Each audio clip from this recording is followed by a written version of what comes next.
forgot I was a bad bitch.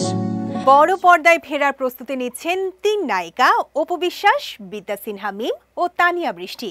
দীর্ঘ বিরতির পর তাদের ফিরতি পদক্ষেপ সিনেমা প্রেমীদের জন্য আনন্দের খবর।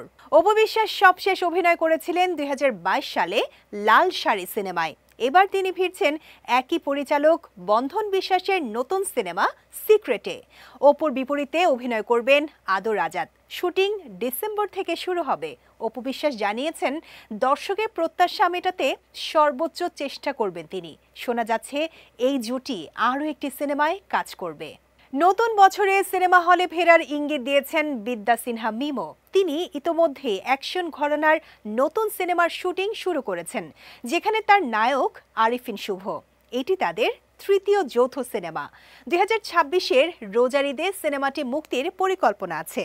এছাড়া মিমকে 2026-এ ওটিটি প্রজেক্টেও দেখা যাবে।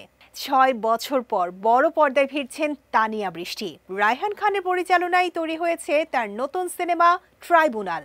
কোর্ট রুম ড্রামা ও ক্রাইম থ্রিলারের মিশ্রণে নির্মিত এই সিনেমায় আরও অভিনয় করছেন তারিক আনাম খান, আদর আজাদ, মৌসুমী হামিদ, রাকিব হোসেন ইভান ও সাইরা আক্তার জাহান।